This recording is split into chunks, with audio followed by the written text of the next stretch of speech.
Bismillahirrahmanirrahim. Assalamualaikum warahmatullahi wabarakatuh. Alhamdulillahirabbil alamin wassalatu wassalamu ala asyrafil anbiya'i wal mursalin Muhammadin wa ala alihi wa ashabihi ajma'in. Puji syukur kita panjatkan kehadirat Allah Subhanahu wa taala, salawat serta salam semoga selalu tercurah kepada junjungan kita Nabi Agung Nabi Muhammad Sallallahu Alaihi Wasallam.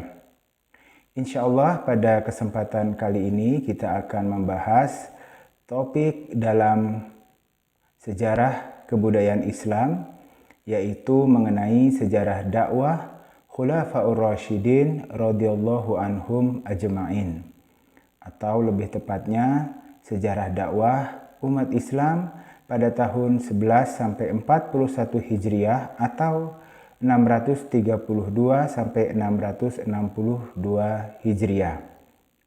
Namun sebelum kita laksanakan pembahasan ini, mari terlebih dahulu kita berdoa semoga Allah Subhanahu wa taala memberikan kita barokah dalam pembahasan ini sehingga kita bisa mendapatkan manfaat dari pembahasan ini. Bismillahirrahmanirrahim. Raditu billahi robba wa bil islami dina wa bi Muhammadin nabiyya wa rasula. Rabbi zidni ilma warzuqni fahma. Allahumma amin. Khulafaur Rasyidin diambil dari istilah dalam hadis Nabi Muhammad sallallahu alaihi wasallam dari Al-Irbad bin Sariyah, riwayat Al-Hakim. Nabi Muhammad SAW bersabda, hendaklah kalian berpegang teguh pada sunnahku dan sunnah Khulafaur Rasyidin setelahku. Adapun khulafa itu adalah jamak dari khalifah, yang mana khalifah itu adalah pengganti. Sedangkan Rasyidin jamak dari Rasyidun, yaitu orang yang mendapatkan petunjuk, sehingga Rasyidin artinya orang-orang yang mendapatkan petunjuk. Dengan kata lain, Khulafaur Rasyidin adalah para pengganti yang mendapatkan petunjuk atau para khalifah yang mendapatkan petunjuk. Dalam sebuah hadis yang diriwayatkan oleh para penyusun kitab Sunan serta dinyatakan sahih oleh Ibnu Hibban dan yang lainnya, disebutkan masa khalifah itu akan berlangsung selama 30 tahun setelah kewafatan Rasulullah. Setelah itu maka akan berbentuk monarki. Ini menunjukkan bahwa ada isyarat dari Rasulullah tentang pengganti beliau yang mendapatkan petunjuk, yaitu selama 30 tahun setelah kewafatan beliau. Lalu siapakah Khulafaur Rasyidin? Ketika kita membahas Khulafaur Rasyidin, maka kita membahas merekalah dai-dai atau sahibud dakwah, pemimpin dakwah umat Islam pada zaman beliau masing-masing. Karena khalifah itu sendiri adalah pengganti Rasulullah untuk kemudian mengatur urusan kaum muslimin, termasuk di dalamnya urusan dakwah. Sehingga Khulafaur Rasyidin adalah sahibud dakwah, pengganti Rasulullah pada zaman mereka masing-masing. Lalu siapakah mereka? Yang pertama adalah Abdullah bin Abu Quhafah bin Utsman bin Umar At-Tamimi keturunan Ka'ab, yang biasa kita kenal sebagai Abu Bakar As-Siddiq, yang nanti akan menjadi khalifah selama 3 tahun. Kemudian disusul oleh Umar bin Khattab bin Nufail bin Rabbah radhiyallahu anhu, yang mana ia adalah keturunan Abdul Uzza Al-Quraisy Al-Adi atau Al-Faruq. Kita kenal dengan sebutan Umar Al-Faruq, atau kunyah beliau adalah Abu Hafsah, yaitu merujuk kepada anak beliau, di mana beliau akan menjadi khalifah pengganti daripada Abu Bakar selama 11 tahun. Kemudian yang ketiga adalah Utsman bin Affan bin Abil As bin Umayyah bin Abdusyam bin Abdul Manaf, yang juga dikenal dengan sebutan beliau Dzun Nurain atau yang memiliki dua cahaya karena beliau dinikahkan kepada dua putri Rasulullah SAW. Bahkan saat istri kedua beliau, putri Rasulullah, wafat, maka Rasulullah sempat berbicara, seandainya aku masih punya putri, akan kunikahkan kepada engkau. Ini menunjukkan keutamaan Utsman bin Affan radhiyallahu anhu di hadapan Nabi Muhammad sallallahu alaihi wasallam. Lalu setelah Utsman, maka naiklah Ali bin Abi Thalib bin Abdul Muthalib bin Hashim bin Abdu Manaf bin Qusay bin Kilaf bin Murrah bin Ka'ab bin Lu'ay bin Ghalib bin Fihr bin Malik bin Nadir bin Kinanah. Satu leluhur dengan Nabi Muhammad, karena Ali bin Abi Thalib radhiyallahu anhu adalah sepupu Nabi Muhammad sallallahu alaihi wasallam dan beliau akan menjadi khalifah selama 5 tahun. Beberapa ulama di antaranya Asy-Syatibi dan Ibnu Katsir dalam kitab-kitab beliau menyebutkan bahwa Al-Hasan bin Ali bin Abi Thalib, cucu Rasulullah sallallahu alaihi wasallam, juga menjadi khalifah selama 1 tahun, yaitu tahun 40 sampai 41 Hijriah. Ada juga ulama yang berpendapat bahwa Umar bin Abdul Aziz itulah yang kemudian menggenapi 1 tahun. Yang 4 sahabat utama tadi menjalankan amanah sebagai khalifah selama 40 tahun dan digenapi 1 tahun. Sebagian berpendapat itu adalah Al-Hasan bin Ali dan sebagian lagi berpendapat itu adalah Umar bin Abdul Aziz. Nah, kita akan membahas atau membatasi kepada pendapat mayoritas, pendapat yang umum dan jamak diketahui oleh kaum muslimin, khususnya orang-orang Ahlus Sunnah wal Jamaah, yaitu Khalifah 4, mulai dari Abu Bakar As-Siddiq, kemudian Umar bin Khattab, kemudian Utsman bin Affan, kemudian Ali bin Abi Thalib radhiyallahu anhum ajma'in.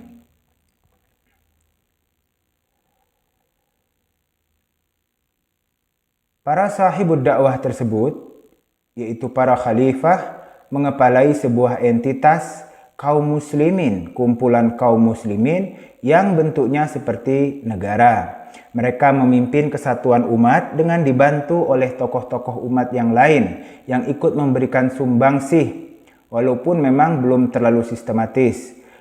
Sejak zaman Nabi Muhammad, pembagian tugas itu sudah ada dan diteruskan dikembangkan di zaman para Khulafaur Rasyidin. Ada yang menjadi penulis, ada yang menjadi penulis surat, ada yang menjadi pemimpin daerah, gubernur, ada yang menjadi pemimpin peperangan atau panglima perang, ada yang menjadi hakim, ada yang mengurusi harta yaitu Baitul Mal dan lain sebagainya. Mereka dibantu juga oleh tokoh-tokoh umat yang lain yang bisa jadi menduduki posisi, bisa jadi juga tidak menduduki posisi. Ketika masa Khulafaur Rasyidin masih banyak para sahabat yang hidup yang juga bisa memberikan sumbangsih, apakah pikiran, saran, dan juga tenaga. Para tokoh umat atau individu ini dipercaya khalifah memberikan sumbangsih pemikiran, ya, menjadi wazir atau wizarah.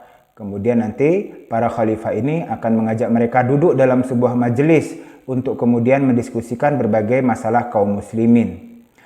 Ada juga yang diminta menjadi kitabah, penulis tadi, kemudian ada yang diminta menjaga Baitul Mal dan juga mengatur pengeluaran, yaitu kharaj. Kemudian ada yang menjadi pemimpin wilayah, ada yang menjadi panglima perang, ada yang kemudian memimpin wilayah itu secara hukum, idaratul aqalim. Dan juga ada yang menjadi hakim atau qadi. Termasuk rijalud dakwah atau dai setelah zaman Nabi Muhammad, yaitu pada zaman Khulafaur Rasyidin, itu juga sahabat-sahabat beliau yang masih hidup, seperti yang saya sampaikan barusan, bahwa kemudian para sahabat Nabi juga ada yang masih hidup yang masih dimintai pertimbangan. Sahabat Nabi dipandang berbeda oleh kelompok-kelompok Islam.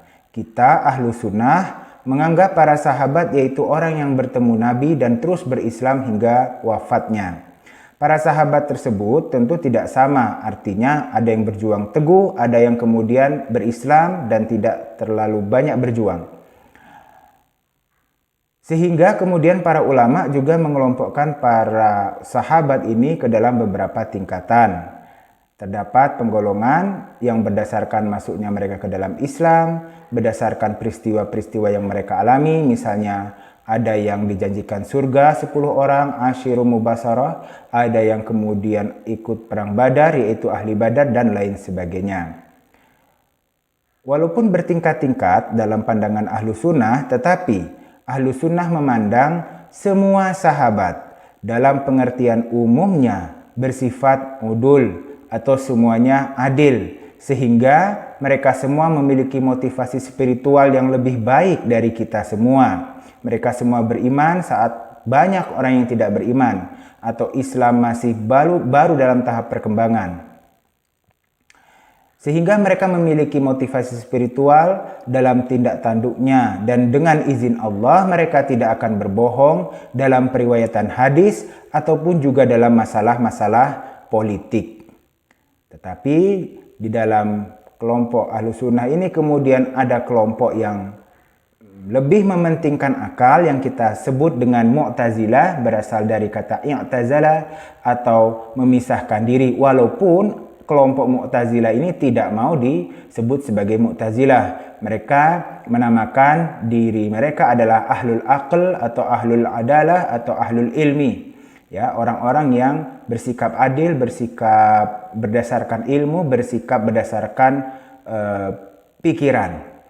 Mu'tazilah agak berbeda dalam memandang sahabat, di mana mereka memandang sahabat itu dibatasi, yaitu orang-orang yang berjuang untuk kemudian penegakan Islam. Kalau dia berislam dan bertemu Nabi, belum cukup untuk disebut sahabat. Dalam tradisi Sunni terdapat penjelasan keutamaan sahabat. Misal seperti yang kita tahu mengenai waktu masuknya mereka ke dalam Islam, seperti yang tadi sudah saya sebutkan, atau juga penyertaan mereka dalam peristiwa penting. Ibnul Qayyim Al-Jauziyah membagi sahabat ke dalam beberapa kategori berdasarkan fatwa yang mereka sampaikan. Ini menunjukkan tingkat keilmuan yang mungkin berbeda-beda di antara para sahabat ini, sehingga sebagian lebih banyak dimintai fatwa daripada sebagian yang lain. Syiah mengelompokkan para sahabat Nabi berdasarkan kedekatan para sahabat itu atau pembelaan mereka terhadap Ali bin Abi Thalib radhiyallahu anhu dan juga keluarga beliau. Artinya, menurut Syiah, tidak semua sahabat itu menjadi dai, bahkan tidak semua menjadi muslim yang baik setelah wafatnya Rasulullah. Yang menjadi muslim yang baik yaitu yang mendukung kepemimpinan Ali bin Abi Thalib sebagaimana doktrin dasar Syiah. Menurut Syiah terdapat 4 sahabat yang mendukung penuh Ali bin Abi Thalib, yaitu Salman Al-Farisi, Abu Dzar Al-Ghifari, Miqdad bin Aswad Al-Kindi, dan Ammar bin Yasir. Terdapat juga beberapa sahabat yang disebut Syiah sebagai Syiah sejati. Artinya mereka dianggap oleh Syiah sebagai pendukung Ali bin Abi Thalib untuk menduduki kekhalifahan, bahkan mungkin mendahului Abu Bakar. Mereka yang dianggap sebagai Syiah sejati oleh kaum Syiah yaitu Abdullah bin Abbas, Ubay bin Ka'ab, Bilal bin Rabah, Muhammad bin Abu Bakar, Malik al-Ashtar, dan Hudzaifah bin al-Yaman. Abdullah bin Abbas sangatlah banyak dikutip oleh para ulama Sunni. Artinya menurut orang ahlu sunnah wal jamaah, Abdullah bin Abbas ini adalah seorang ahlu sunnah wal jamaah. Ini menunjukkan bahwa bisa jadi satu tokoh itu diklaim oleh kelompok-kelompok Islam sebagai orang yang setuju dengan paham mereka, walaupun sebenarnya bisa jadi tidak. Syiah sendiri mendefinisikan sahabat sebagai orang yang beriman dan hidup di sekitar Nabi Muhammad dan berperan dalam dakwah dan jihadnya. Dan tadi seperti yang sudah disebutkan, Syiah juga membagi para sahabat ini berdasarkan kesetiaan mereka terhadap Ali bin Abi Thalib. Bahkan sebagian Syiah ada yang berpendapat bahwa Sebagian sahabat sengaja menghalangi Ali bin Abi Thalib dari mendapatkan haknya, yaitu hak kepemimpinan. Dan ini sungguhlah tuduhan yang dusta. Ini merupakan gambaran dari wilayah yang dihadapi oleh para khalifah. Kita lihat bahwa para khalifah ini tidak lagi menghadapi masyarakat di sekitar Jazirah Arab saja, tapi kemudian para Khalifah Rasyidun itu juga menghadapi sampai ke Mesir, kemudian juga Syria, Levant, ya, kemudian Irak, kemudian bahkan sampai Armenia dan juga wilayah Persia. Artinya para Khulafaur Rasyidun menghadapi mad'u tidak lagi orang di sekitar Jazirah Arab saja, tetapi juga orang-orang umum di sekitar Mesir, di sekitar Levant, di sekitar Irak, Armenia, dan Persia. Nabi Muhammad juga berdakwah kepada orang-orang tersebut, tetapi lebih melalui korespondensi kepada pemimpin-pemimpin mereka. Sedangkan Khulafaur Rasyidin langsung, karena mereka Khulafaur Rasyidin pada masa itu telah menguasai wilayah-wilayah tersebut, khususnya pengembangan wilayah terbesar terjadi pada masa Umar bin Khattab radhiyallahu anhu. Lalu bagaimanakah mad'u yang dihadapi oleh Khulafaur Rasyidin sebagai da'i sahibud dakwah? Mad'u yang dihadapi oleh Khulafaur Rasyidin itu adalah sebagaimana juga mirip zaman Nabi Muhammad, yaitu masyarakat Jazirah Arab, tetapi lebih luas lagi, ya. Mereka juga menghadapi Khulafaur Rasyidin ini adalah orang dari individu, kemudian ada komunitas-komunitas dan termasuk para penguasa. Misalnya saja Abu Bakar As-Siddiq menghadapi para pemimpin kabilah yang tidak mau membayar zakat selepas kewafatan Rasulullah SAW. Umar bin Khattab melawan atau mendakwahi, mengajak pemimpin Persia yaitu Kisra, dan seterusnya. Adapun dari segi individu yang dihadapi oleh para khalifah, juga ada orang-orang yang murtad. Ini adalah kemudian sepeninggal Nabi Muhammad ada orang yang mau balik lagi ke agama asal mereka, mau balik lagi ke kepercayaan mereka. Sebagian dihadapi dengan peperangan, sebagian dihadapi dengan diskusi. Misalnya saja Abu Sufyan ketika mendengar desas-desus bahwa orang Mekah ingin murtad setelah Nabi Muhammad wafat, segera menuju Ka'bah dan menyeru orang-orang Quraisy, apakah kamu ingin pertama murtad sedangkan kamu terakhir masuk Islam? Maka orang-orang Quraisy tidak jadi kemudian keluar dari agama Islam, tidak jadi murtad dan ikut patuh di bawah pimpinan Abu Bakar As-Siddiq. Sementara beberapa kabilah lain kemudian tidak mau membayar zakat dan terpaksa harus diperangi oleh Abu Bakar As-Siddiq. Kemudian ada juga pengikut Nabi palsu, yang paling terkenal adalah Musailamah Al-Kazzab. Dan ada beberapa Nabi palsu lain. Kemudian ada orang-orang yang tidak beriman, misalnya saja penganut Majusi dan penganut ateisme. Ketika di sekeliling jazirah, maka lawan keyakinan Islam itu adalah penyembahan berhala, politeisme, ataupun kemudian agama Yahudi dan agama Nasrani. Tetapi kemudian ketika menghadapi wilayah-wilayah perkotaan seperti Damaskus, kemudian Mesir, kemudian Persia, maka keyakinan-keyakinan itu berkembang. Ada keyakinan Daryin misalnya, materialistis yang tidak meyakini adanya alam lain begitu. Kemudian Majusi. Kemudian ada juga berbagai aliran-aliran Yahudi dan Nasrani yang akan kita bahas nanti. Ya, mereka itu semua adalah ahlul kitab. Ada juga yang muslim, yang masuk Islam. Ada juga yang berislam tetapi menyimpan penyakit hati, bahkan ingin menghancurkan Islam, yaitu munafik. Nanti kita lihat ada tokoh yang disebut sebagai Abdullah bin Saba yang kemudian dituduh masuk Islam untuk menghancurkan Islam dari dalam. Selain itu ada juga muslim yang masih melakukan dosa yang kita sebut sebagai fasik atau orang yang fasik, dan fajir, orang yang melakukan perbuatan tercela. Kemudian kita tahu Alexandria di Mesir, kemudian Palmyra di Damaskus, itu adalah kota-kota pusat peradaban Romawi sebenarnya. Sehingga ketika itu berkembang juga pemikiran-pemikiran filsafati Yunani yang kemudian diwariskan kepada Romawi pada kota-kota tersebut. Sehingga ketika kota-kota tersebut masuk ke dalam pangkuan kaum muslimin, maka muncul pula kelompok-kelompok filsafati yang perlu dihadapi dalam arti bersentuhan dengan dakwah kaum muslimin. Demikian juga di Persia itu tentu ada kelompok-kelompok pemikiran, karena Persia itu adalah sebuah kekaisaran yang besar yang mana memiliki banyak sumber daya yang bisa sebagiannya dialihkan untuk diskusi-diskusi ilmiah, majelis-majelis diskusi. Sehingga tentu ada juga kelompok-kelompok filsafat, kelompok-kelompok filsafat timur. Sedangkan di Palmyra dan Alexandria itu adalah kelompok filsafat yang mengacu kepada Yunani. Selain itu ada juga muslim dengan pemahaman yang menyimpang yang dihadapi oleh para khulafaur rasyidin ini. Dan ini sangat ketara di zaman Utsman dan kemudian dilanjutkan di zaman Ali. Misalnya di zaman Utsman itu dihadapi kelompok Qura dari daerah Kufah, ya, Kufah dan sekitar Basra seperti itu.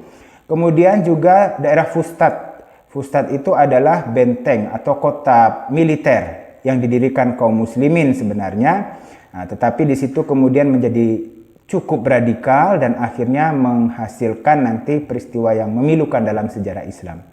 Selain itu ada juga kelompok Syiah Ghulat. Syiah Ghulat ini adalah Syiah yang radikal, ya, misalnya menganggap Ali sebagai Tuhan, menganggap Ali sebagai penurun hujan, menganggap Ali sebagai pembuat awan dan lain sebagainya.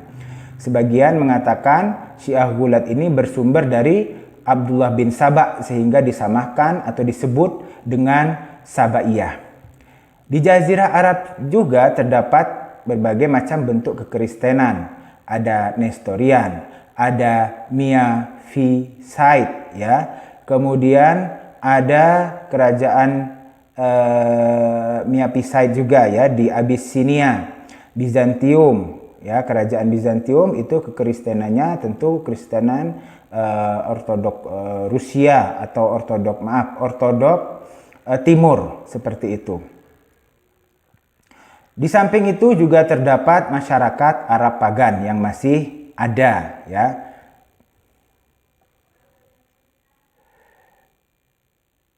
Nah, ada Ortodok Yunani, ya, kekristenan Bizantium.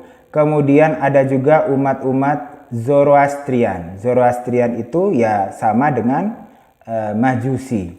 Kemudian Manichaeism. Manichaeism itu adalah aliran Majusi. Mazdakism itu juga aliran Majusi. Kalkedonian atau Malkhit itu aliran kekristenan. Ya, tadi Nestorian, ada juga Marcionite itu adalah penggabungan Kristen dan Yahudi. Di Syria dan Mesir terdapat komunitas Yahudi dan Kristen. Nah, di Yaman itu terdapat kerajaan Yahudi yang kemudian pindah menjadi kerajaan Kristen. Ini menunjukkan bahwa kemudian alam yang dihadapi Nabi Muhammad tadinya dan juga para khulafaur rasyidin ini sebenarnya alam multipolaritas atau bisa disebut banyak keyakinan yang di situ sebenarnya saling berkompetisi untuk kemudian mendapatkan tempat di hati masyarakat, ya. Bahkan sebagian itu bersinkretisme dengan sebagian yang lain. Maka tidak heran ada beberapa orang yang menyebutkan atau menuduhkan bahwa Syiah atau sebagian aliran Syiah itu adalah sinkretisme dengan ajaran Zoroastrian atau Majusi atau kepersiaan, untuk menjaga kepersiaan dari penjajahan orang Arab. Itu adalah sebagian pendapat, ya. Karena kita lihat di sini ada aliran Kristen Yahudi yang menyatu. Kemudian Manichaeism ini juga menggabungkan berbagai macam ajaran di luar Zoroastrian, misalnya ajaran Kristen, ajaran Buddha dimasukkan juga, dicampur begitu. Ada kompetisi dan juga ada percampuran keagamaan. Lalu bagaimana cara para Khulafaur Rasyidin ini melakukan dakwah? Para Khulafaur Rasyidin ini melakukan dakwah dengan melanjutkan apa yang sudah dibangun oleh Nabi Muhammad dalam periode Madinah, yaitu ada dakwah individu, ada dakwah berkelompok. Dakwah dilakukan lewat kelembagaan politik yang tadi kita sudah jelaskan. Ada entitas bernama umat atau saat itu disebut khilafah istilahnya karena dipimpin oleh seorang khalifah. Kemudian ada orang-orang yang membantu, ya, para pembantu atau para menteri, wizarah, ada yang mencatat, kitabah, ada kemudian kelembagaan tata usaha negara, misalnya idaratul aqalim atau pemimpin-pemimpin provinsi, kemudian ada surat menyurat, rasail, ada diwanil barid itu untuk mengirimkan pesan-pesan, dan ada polisi yaitu syurtah. Ada juga kelembagaan militer dan kelembagaan kehakiman. Selain itu, para Khulafaur Rasyidin ini juga melakukan pengembangan keislaman, yaitu membukukan Al-Quran misalnya di zaman Abu Bakar, kemudian juga dilanjutkan dan dipertegas di zaman Utsman bin Affan, ya, dibukukan Al-Quran itu kemudian dijadikan satu mushaf yang sama agar kemudian dalam pembacaannya tidak berbeda-beda. Jika dikaji pun naskah-naskah kuno akan ditemukan bahwa memang Al-Quran yang dulu dengan yang sekarang itu adalah sama. Selain itu juga ada azan Jumat 2 kali dan ada muncul kegiatan tarawih berjamaah yang mana tidak ada di zaman Nabi Muhammad SAW. Ada juga pengaturan kehidupan ekonomi, misalnya dengan pembentukan hizbah atau lembaga pengatur pasar. Kemudian pembentukan Baitul Mal untuk menyimpan harta yang kemudian diperoleh dari rampasan perang dan bersisa. Setelah dibagikan sebagai harta rampasan perang, ternyata masih ada sisanya, itu dikumpulkan di Baitul Mal untuk kemudian menggaji para sahabat ataupun kemudian kegiatan-kegiatan lainnya. Kemudian ada pengaturan kehidupan sosial lewat kehakiman, ya, ada qadhi, madzalim dan segala macam. Kemudian ada pengaturan administrasi lewat penanggalan. Di masa Umar bin Khattab dirumuskan penanggalan Hijriyah.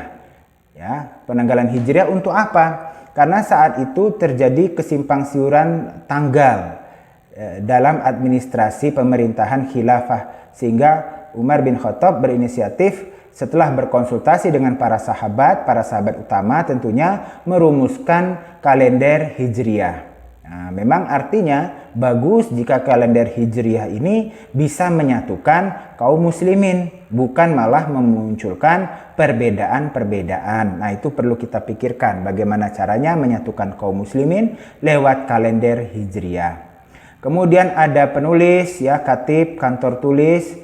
Kemudian ada wilayah sipil dan wilayah militer. Artinya ada yang diangkat menjadi qadhi, ada yang diangkat menjadi panglima militer. Tidak kemudian satu orang memegang berbagai macam kekuasaan. Abu Bakar bin Khattab terlihat menggunakan cara-cara yang cukup tegas untuk mengatur internal umat Islam, dan ini adalah sebuah kebaikan karena biasanya ketika kewafatan seorang pemimpin besar, ketika umat atau orang yang mengikuti pemimpin besar itu tidak mampu mengendalikan internal mereka, maka bisa menuju kehancuran. Abu Bakar berhasil mencegah perpecahan umat Islam di mana beberapa kabilah tidak mau membayar zakat, ya, kemudian disebut mau murtad, maka Abu Bakar mendisiplinkan mereka. Umar juga sangat ketat, ya, sangat kemudian mengatur, misalnya saja untuk para sahabat itu bepergian harus kemudian seizin khalifah dan lain sebagainya. Juga ada khalifah yang kemudian cenderung akomodatif. Para khalifah ini juga terbukti terjun ke bawah, turun ke bawah, turba ya, turun ke bawah, turun ke lapangan. Kisah yang sangat terkenal yaitu Umar menanggung atau memikul sekarung gandum karena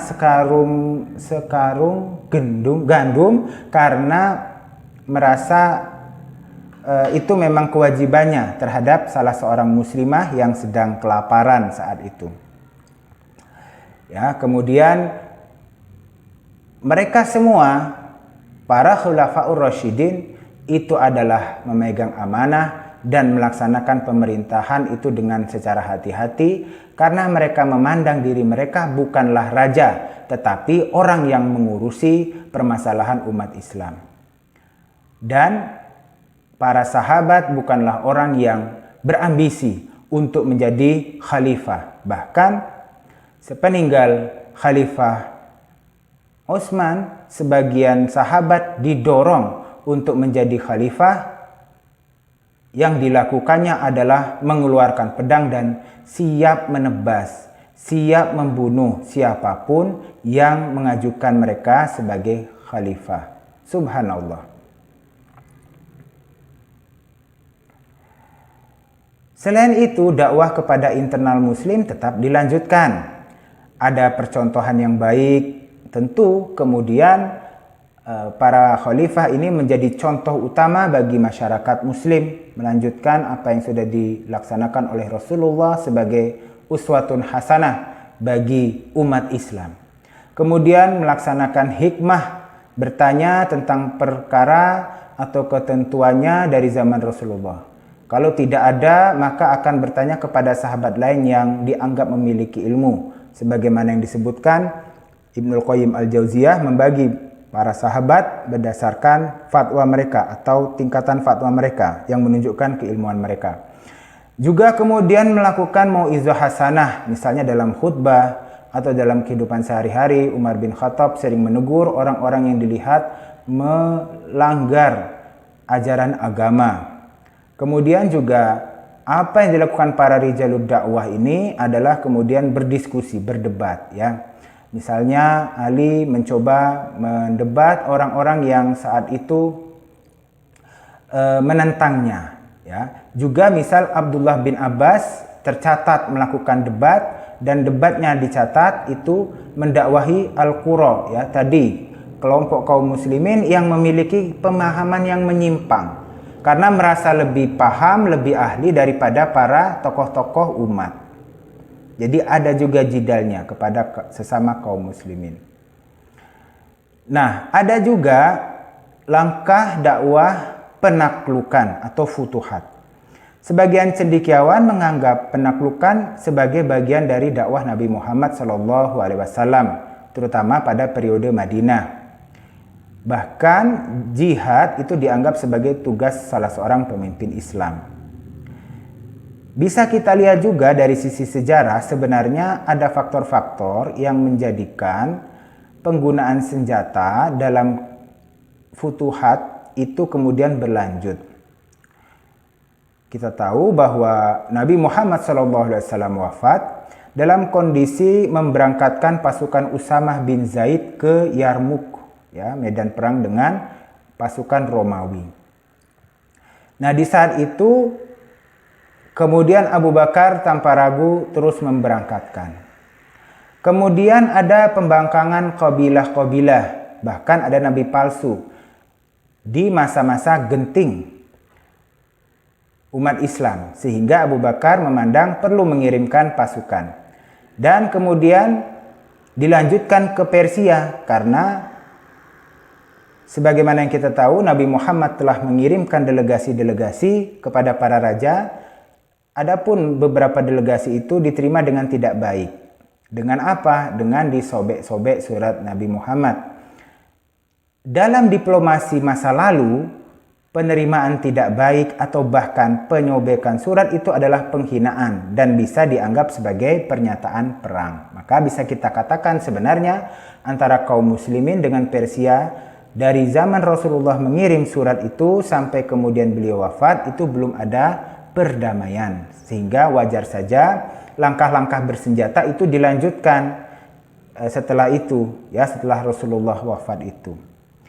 Dapat dikatakan sebenarnya memang ada motif spiritual dalam angkat senjata ini, tetapi juga ada kondisi lingkungan yang menuntut untuk adanya pertempuran itu. Yaitu apa? Perlunya konsolidasi umat dan juga merespon ancaman dari luar. Karena umat Islam saat itu terjepit di antara dua kekaisaran, Kekaisaran Romawi dan juga Imperium Persia. Nah, adapun menurut para cendekiawan, sebelum dilakukan penaklukan, para khalifah itu akan mencoba menawarkan penduduk itu untuk berislam. Futuhat atau penaklukan ini membuka wilayah baru bagi dakwah Islam. Terjadi proses dakwah baik terencana maupun tidak di wilayah-wilayah baru ini. Pada wilayah yang ditaklukkan itu ditunjuk hakim, dan di antara para sahabat itu juga mereka selain menjadi hakim melakukan dakwah di tempat mereka ditunjuk menjadi hakim. Selain itu dibangun amsar, kota-kota tentara. Tadi salah satunya adalah Fustat di Mesir. Dan juga kemudian Kufah. Itu menjadi pusat pemerintahan, tetapi masyarakat asli tetap melaksanakan kegiatan ekonomi di kota-kota lama. Tapi kemudian terjadi percampuran antara penduduk kota militer ini dengan penduduk asli. Di sana kemudian terjadi asimilasi, termasuk asimilasi kepercayaan. Masuklah kepercayaan Islam. Dan ketika ditaklukkan, tentu kondisi yang menaklukkan itu lebih tinggi. Mereka menjadi pimpinan-pimpinan, bahasanya ketika zaman Umayyah, tapi itu akan menjadi bahasa nasional atau bahasa pemerintahan, sehingga dipandang lebih tinggi, sehingga secara psikologis orang akan tertarik untuk menuju tempat lebih tinggi ini, akan tertarik untuk masuk Islam. Ini adalah gambaran penaklukan yang dilakukan oleh Nabi Muhammad dan dilanjutkan oleh para khalifah. Termasuk dalam peta ini adalah penaklukan di zaman Umayyah. Tapi kita fokus saja di zaman para khalifah, itu berdasarkan peta yang awal tadi sudah ditunjukkan, mencapai Mesir, kemudian mencapai Armenia, melewati Damaskus, kemudian menguasai Irak, dan juga menaklukkan Persia, ya, sampai perbatasan sebelum Samarkand dan sampai daerah sekitar Baluchistan. Juga tadinya wilayah yang dikuasai atau ikut ke dalam pemerintahan Islam itu baru Oman dan Yaman. Tetapi setelah Nabi Muhammad wafat, maka diperluas atau meluas karena mengarah ke Persia. Setelah Persia dikalahkan, maka otomatis jazirah bagian yang dekat dengan Persia itu menjadi ikut ke dalam kelompok Islam. Demikian juga ketika Damaskus dan Mesir berhasil dikalahkan, maka jazirah Arab daerah utara itu juga akhirnya mengikuti Madinah.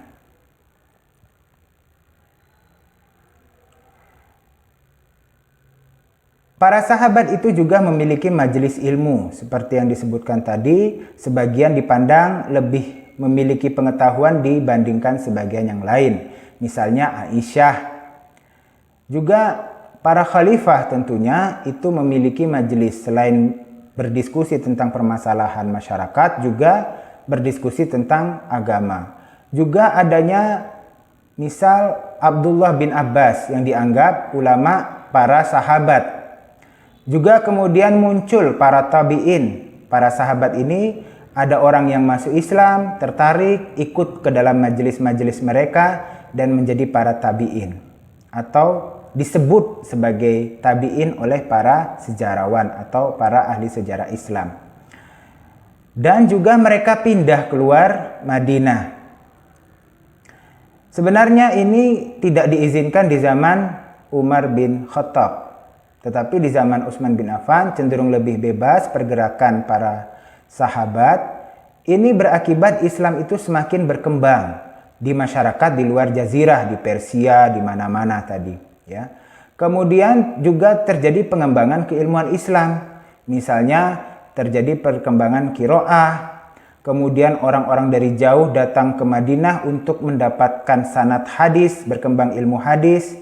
Ya, kemudian mereka juga berusaha memahami Al-Quran karena bukan orang Arab, juga berusaha untuk paham konteks turunnya ayat, asbabun nuzul, juga datang ke Madinah, sehingga ilmu keislaman semakin berkembang. Tetapi, sebagaimana orang yang berguru tentu akan condong kepada gurunya, maka muncul kemudian kelompok Islam atau kelompok kaum muslimin yang lebih condong kepada 1-2 sahabat dibandingkan sahabat lainnya.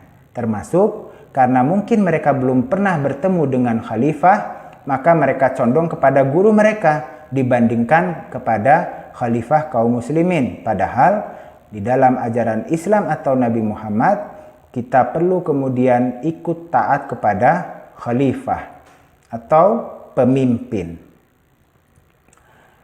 Nah, majelis ini mungkin bisa tergambarkan dari apa yang dilakukan oleh Ibnul Qayyim Al-Jauziyah, membagi para sahabat kepada beberapa tingkatan atau kepada kemampuan mereka dalam menyampaikan fatwa. Nah, yang paling utama tadi sudah disebutkan, ada Abdullah bin Abbas, ada para khalifah, kemudian ada Ummul Mukminin Aisyah radhiyallahu anha. Kemudian ada juga Zaid bin Thabit, Abdullah bin Umar, itu juga beliau termasuk orang yang cerdas dan dianggap sebagai ulamanya para sahabat.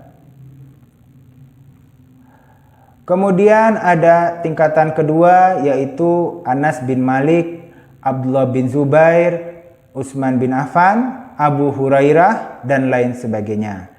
Memang Abu Hurairah menguasai dalam hafalan, tetapi dalam fatwa kalau menurut Ibnul Qayyim masih tingkatan kedua. Ada tingkatan ketiga, ya, ada banyak, ini Abu Darda, kemudian Hasan dan Husain radhiyallahu anhuma, ya. Lalu bagaimana tantangan dakwah pada masa dakwah Khulafaur Rasyidin? Banyak yang menjadi tantangan dakwah, misalnya tadi adanya kondisi kohesivitas umat Islam yang terancam setelah wafatnya Rasulullah. Kemudian adanya ancaman-ancaman dari luar. Kemudian yang paling mungkin mengguncangkan dalam dakwah ini adalah perselisihan umat Islam itu sendiri. Sebenarnya sebagaimana yang kita bahas ketika membahas tentang zaman Nabi Muhammad, dan tadi juga beberapa disinggung, ketika zaman Nabi Muhammad itu sudah ada kemudian ikhtilaf. Misalnya tentang pembangunan Masjid Dirar. Sebenarnya bukan ikhtilaf, atau orang-orang yang ingin merusak, memfitnah, membuat fitnah di dalam kaum muslimin. Selanjutnya juga ada kelompok atau ada orang yang meragukan keadilan Rasulullah yang disebut para ulama sebagai bibit-bibit khawarij atau bibit-bibit takfiri, orang yang suka mengkafirkan orang lain, yang akhirnya nanti muncul di zaman para sahabat ini menjadi seperti ahlul qura namanya. Mereka adalah orang yang alim tetapi suka menyalahkan orang lain dan bahkan mengkafirkan para pemimpin muslim. Kemudian ada juga misalnya yang menunjukkan benih, ya, benih belum terwujud tapi baru benih. Perselisihan itu misalnya kecemburuan sahabat Ansar dalam pembagian ghanimah dalam sebuah perang yang besar, di mana Rasulullah untuk melunakkan hati orang-orang Mekah memberikan ghanimah atau bagian lebih besar sedikit kepada orang-orang Makkah, sehingga muncul kasakusuk di orang-orang Ansar. Ya, tentunya karena kecintaan mereka kepada Rasulullah Sallallahu Alaihi Wasallam. Kemudian ketika Nabi wafat, maka muncullah ikhtilaf di antara para sahabat. Misalnya saja tentang tata cara pemakaman Nabi Muhammad, untungnya beberapa hal itu bisa diatasi. Termasuk kemudian adanya kondisi kegentingan dalam hal politik atau lebih tepatnya kepemimpinan umat Islam dalam diskusi di Saqifah Bani Sa'idah yang kemudian memunculkan kembali sisa-sisa politik jahiliyah, misalnya antara Bani Hashim dan Bani Umayyah, atau kemudian orang Ansor yang merasa lebih berhak karena Madinah adalah tanah kelahiran mereka, dan berbagai kondisi jahiliyah yang lain yang bibitnya itu terlihat lagi namun bisa diatasi, ya. Dan itu menunjukkan bahwa sudah ada memang benih-benih perselisihan. Nah, ditambah lagi di zaman akhir-akhir khilafah pemerintahan Utsman bin Affan terjadi gejolak di daerah Kufah dan di daerah Fustat, kota-kota benteng, di mana orang-orang itu kemudian pergi ke Madinah. Ya, mereka ini juga dikenal sebagai Qurra. Qurra ini bisa bermakna dua. Dalam mayoritas sejarawan klasik itu memandang Qurra ini adalah ahli penghafal Quran. Tetapi sebenarnya bisa juga diartikan orang desa. Ya, memang perilakunya seperti, bukan orang desa itu jelek, tapi maksudnya kurang pengetahuan. Ya, kurang pengetahuan, kurang kebijaksanaan, kurang fleksibilitas, yang sebenarnya juga dibutuhkan dalam berislam. Nah, kelompok ini kemudian mendatangi Madinah hingga akhirnya, na'udzubillah, astagfirullah, mereka membunuh Utsman bin Affan. Memang ya, beberapa orang sahabat termasuk misalnya Muhammad bin Abu Bakar, kemudian yang dimuliakan oleh Syiah yaitu Malik al-Ashtar, itu tercatat ikut dalam kelompok yang kemudian mengepung Madinah atau berdemonstrasi kepada Utsman bin Affan itu. Tetapi untuk siapa yang persis membunuh Utsman bin Affan, ataukah kemudian siapa yang ikut, karena itu tidak sekali terjadi. Mereka datang, mereka berkumpul di sekitar Madinah, kemudian sebagian ada yang menyergap ke rumah Utsman bin Affan. Nah, itu siapa masih diperselisihkan. Setelah itu kemudian Ali radhiyallahu anhu dipaksa untuk dibaiat.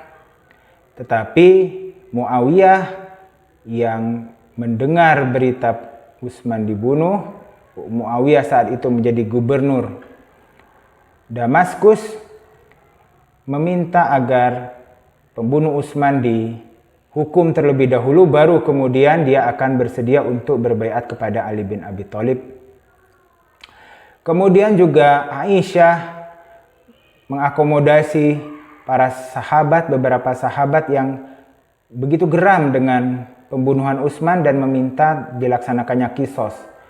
Karena diketahui kelompok yang datang itu dari Kufah, maka Aisyah kemudian bersama para sahabat keluar, ya, yang mengikutinya keluar menuju Kufah untuk menuntut kisos atas Utsman.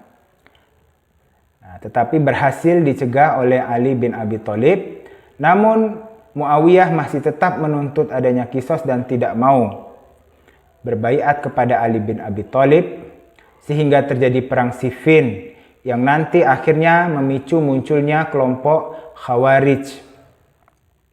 Mereka menganggap Muawiyah itu harus dikalahkan karena dalam perang Siffin akhirnya berdamai dalam tahkim.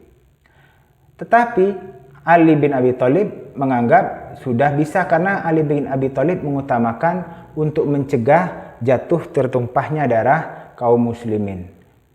Tetapi Khawarij dengan kedangkalan pengetahuan agamanya kemudian menolak dan mengatakan la hukma illa lillah, hukum itu hanya milik Allah. Kemudian mereka berhenti dari membela Ali, bahkan mengkafirkan Ali nanti pada akhirnya. Demikian juga yang berada di kelompok Muawiyah, sebagian akhirnya keluar. Maka inilah kondisi pertempuran-pertempuran yang terjadi, diawali dari terjadinya pembunuhan Utsman bin Affan di Madinah, kemudian dilanjutkan pertikaian antara Aisyah yang ingin menuntut balas dan Ali yang sudah dibaiat oleh kebanyakan sahabat mengharapkan agar tidak gegabah dalam melakukan kisos. Artinya perlu pengadilan, dilihat siapa yang bersalah. Nah, sehingga untuk mencegah itu terjadilah pertempuran Jamal yang disebut sebagai Perang Jamal. Nanti akan ada pertempuran juga antara Ali dan Muawiyah di Siffin, ya. Di situ di bagian utara kita lihat ada Siffin. Di Siffin itulah kemudian Muawiyah dari Damaskus dikejar oleh Ali dari Kufah, itu kemudian bertemu di Siffin. Nah, di sini kita lihat Ali itu memindahkan pusat pemerintahan dari Madinah ke Kufah. Artinya sudah berada di perbatasan Jazirah Arab. Ini menunjukkan bahwa pada zaman Khulafaur Rasyidin pun Islam itu tidak lagi eksklusif Arab, tetapi sudah lebih luas. Ada Persia, ya, ada orang-orang Levan di situ. Nah, perlu kita pisahkan antara identitas Islam dan identitas Arab. Walaupun kita harus akui Nabi Muhammad SAW adalah orang Arab, ya, orang Arab. Jadi keliru juga kalau kita merendahkan orang Arab. Nah, di sini juga ada Harura dan Nahrawan. Itu adalah pertempuran Ali dengan kelompok Qura. Karena kelompok Qura ini akhirnya melakukan kejahatan-kejahatan di sekitar wilayah Irak ini, ya, membunuh kaum muslimin. Bahkan karena kesalahan pikirnya mereka sampai membunuh anak-anak, dianggap juga berhak dibunuh. Nauzubillah min zalik. Ini menunjukkan pentingnya kita untuk mengkaji ilmu agama. Dalam tahkim, sebagian kelompok Ali meminta agar perwakilan dari kelompok Ali adalah Abu Musa karena dianggap saleh. Sebenarnya yang akan diangkat adalah Abdullah bin Abbas. Ini juga menunjukkan adanya kedekatan-kedekatan hati kepada sebagian sahabat dibanding sebagian yang lain. Padahal dua-duanya orang soleh dan Abdullah bin Abbas juga dikenal sebagai ulamanya para sahabat. Kemudian setelah mereka mendorong Abu Musa untuk menjadi juru runding, karena hasilnya tidak sesuai dengan keinginan mereka, mereka juga akhirnya keluar tidak mau menerima keputusan itu. Padahal Abu Musa sebagai juru runding, mereka sendiri yang meminta. Nah, setelah tahkim Domatul Jandal, akhirnya Khawarij ini membunuh seorang pengembara dan juga utusan Ali yang ditugaskan untuk mengusut pembunuhan pengembara tersebut. Ali kemudian memerangi Khawarij dan mengalahkan mereka pada pertempuran Nahrawan seperti yang disebutkan tadi. Hanya saja akhirnya Ali bin Abi Thalib dibunuh oleh Khawarij. Sebagian atau di buku-buku banyak disebutkan pembunuhan oleh Khawarij ini telah direncanakan dan menyasar 3 orang, yaitu Ali bin Abi Thalib, Amr bin As dan Muawiyah. Dianggap telah keluar dari Islam semuanya. Nauzubillah pemikiran mereka, ya. Tetapi ada juga yang mengatakan memang Ali menjadi target utama karena mereka merasa malu karena sudah dikalahkan oleh Ali bin Abi Thalib dalam pertempuran Nahrawan. Ini menunjukkan bahwa nafsu duniawi, hasrat duniawi itu bercampur baur dengan pemikiran keagamaan orang-orang Khawarij ini. Inilah kalau kita kurang ilmu, kalau kita kurang adab. Nauzubillah min zalik. Akhirnya Ali wafat, tetapi Amr bin As sebagai gubernur Mesir saat itu, gubernur Mesir yang ditunjuk Muawiyah, juga Muawiyah itu sendiri kemudian selamat. Nah, disinilah kemudian khilafah Ar-Rasyidin berakhir karena Ali bin Abi Thalib meninggal. Memang seperti disebutkan tadi ada yang membaiat Hasan bin Ali. Tapi kemudian Hasan bin Ali mengakui kepemimpinan Muawiyah 1 tahun setelahnya dengan syarat Muawiyah menjalankan syariat Islam dan kedua tidak menunjuk penggantinya. dan kemudian Muawiyah menyetujui, dan kemudian bersatulah kembali Islam di bawah kepemimpinan Muawiyah bin Abu Sufyan, dan dimulailah di situ dinasti Umayyah, mengambil kepada kakeknya Muawiyah, ya, bukan kepada Abu Sufyan. Tetapi disebutkan juga bahwa oleh para sejarawan bahwa itu adalah masa kekuasaan Sufyaniyah, karena nanti setelah Muawiyah bin Abu Sufyan itu juga ada saudaranya tetapi bukan anak cucu Abu Sufyan, yaitu Marwan bin Hakam. Itu juga menjadi khalifah dari dinasti Umayyah, sehingga akhirnya di situ disebut keturunannya yang menjadi raja adalah dinasti Marwaniyah. Nah, tadi sudah disebutkan bahwa Ali ataupun Utsman menghadapi umat Islam yang kemudian berpikiran aneh-aneh, berpikiran macam-macam. Artinya memang di zaman Utsman dan di zaman Ali ini mulai muncul pemikiran-pemikiran yang tadinya hanya benih-benih itu menjadi lebih besar. Nah, ada beberapa yang bisa kita bahas, yaitu dua di antaranya Firqah Sabaiyah atau Ghulat, cikal bakal Syiah Ghulat, dan ada kelompok Muhakkimiyah. Tadi yang disebut Khawarij itu waktu mereka mengeluarkan diri dari kelompok Ali maka disebut oleh para ulama sebagai Khawarij. Tetapi mereka tidak mau, mereka mau disebut Muhakkimiyah. Disebut Muhakkimiyah kenapa? Karena mereka berpegangan kepada la hukma illa lillah. Firqah Sabaiyah atau Ghulat ini telah muncul, ya, dia mengagungkan Ali bahkan hingga tingkat ketuhanan, ya, bahwa Ali itu bersemayam, dalam diri Ali itu adalah Tuhan. Nah, na'udzubillah.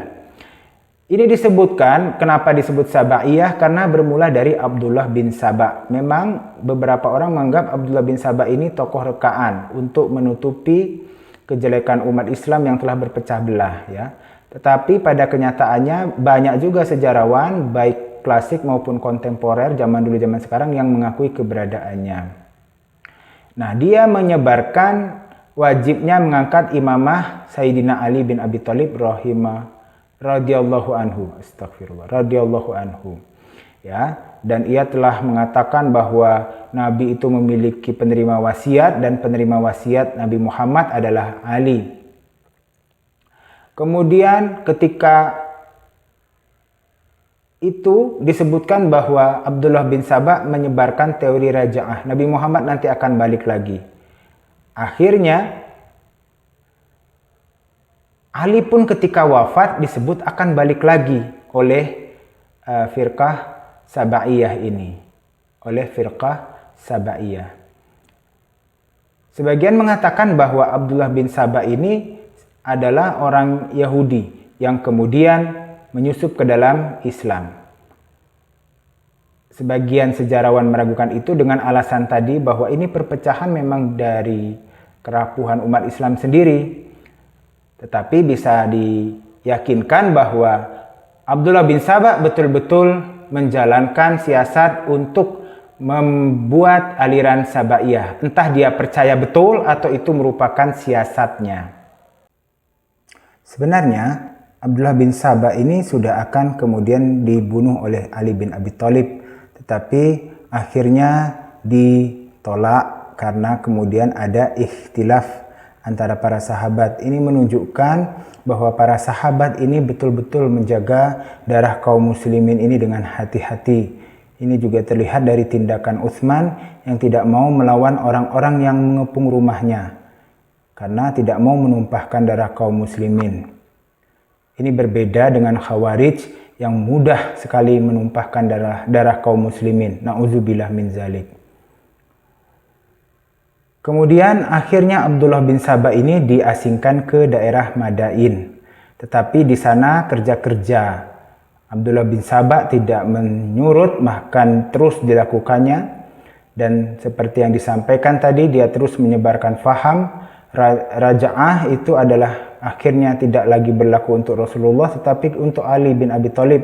Ketika Ali dikabarkan meninggal, dia terus membangkitkan para pengikutnya untuk mendukung Ali dengan alasan bahwa Ali belum wafat tetapi akan kembali. Na'udzubillah.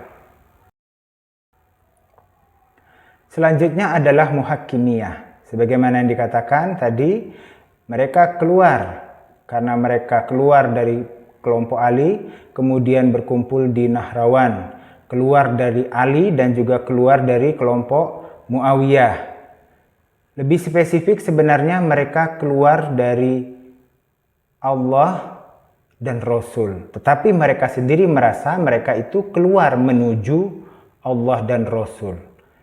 Nah, jadi sebagian dari kelompok Khawarij ini mau saja disebut sebagai Khawarij karena mereka berhijrah kepada Allah dan Rasul. Walaupun sebenarnya yang dimaksud oleh para ulama itu adalah mereka keluar dari kelompok Ahlus Sunnah, dari kelompok Al-Jamaah, dari kelompok Rasulullah.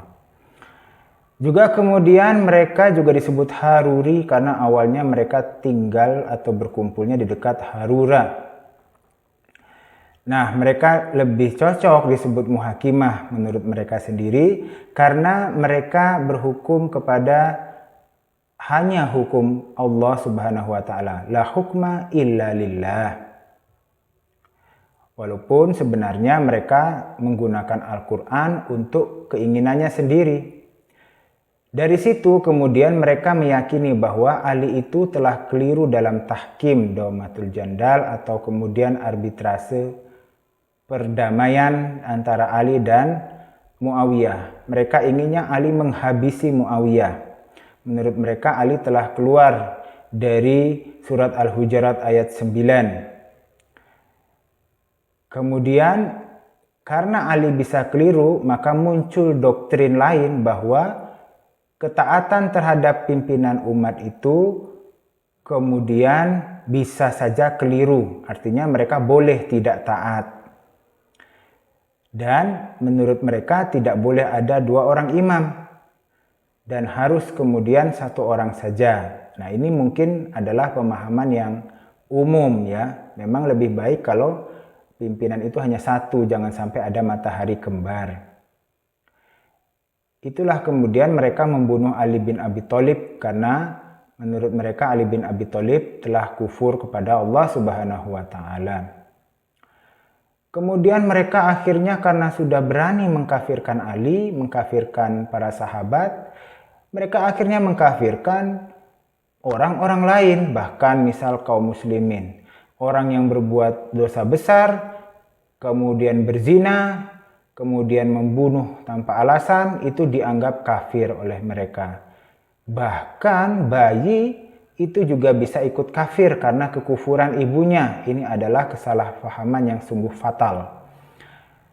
Kelompok ini memang baik dari segi ibadah, ya. Ini juga terlihat dari cerita Ibnu Abbas saat melakukan debat dengan mereka. Sebenarnya mereka baik dari segi amal ibadah, tetapi ilmunya kurang. Sehingga ketika Abdullah bin Abbas setelah izin kepada Ali melakukan debat kepada mereka, bahwa ternyata Allah pun menyerahkan keputusan itu kepada manusia. Misalnya dalam surat Al-Maidah ayat 59 dan surat An-Nisa ayat 35. Dalam hal yang mungkin cukup sederhana, yaitu tentang seorang istri dengan suaminya dan harga. Apalagi di soal yang sangat penting yaitu nyawa kaum muslimin. Maka menurut Ibnu Abbas di situ sah-sah saja ketika permasalahannya diserahkan kepada perundingan antara Ali dan Muawiyah. Tidak harus kemudian berdasarkan hukum Allah. Karena Al-Quran itu tidak menyertakan hukum secara detail dalam arti hingga ke detail-detailnya. Tetapi hukum secara umum atau nilai-nilainya. Dan ada memang hukum-hukum yang bisa diikuti secara detail. Tetapi untuk perundingan dan lain-lain bisa saja kemudian kita menggunakan perundingan. Begitu menurut Abdullah bin Abbas. Dan beberapa hal lain yang mereka diskusikan. Dan Abdullah bin Abbas berhasil menjawab itu semua sehingga banyak yang kemudian mengikuti Abdullah bin Abbas kembali, kemudian mengikuti Ali bin Abi Thalib dan meninggalkan muhakkimiyah atau Khawarij. Nah, memang para cendekiawan muslim meyakini bahwa kemunculan Khawarij ini telah diperkirakan atau dinubuahkan oleh Nabi Muhammad sallallahu alaihi wasallam. Nah, inilah Khawarij dan Sabaiyah yang menjadi cikal bakal Syiah Gulat telah muncul di akhir zaman dakwah Khulafaur Rasyidin dan terus berkembang hingga sekarang. Ini yang bisa kita bahas mengenai dakwah di zaman Khulafaur Rasyidin. Semoga bermanfaat. Mari kita akhiri dengan membaca hamdalah dan doa kafaratul majlis. Alhamdulillahirabbil alamin. Subhanakallahumma wa bihamdika asyhadu an la ilaha illa anta astaghfiruka wa atubu ilaika. Terima kasih. Wassalamualaikum warahmatullahi wabarakatuh.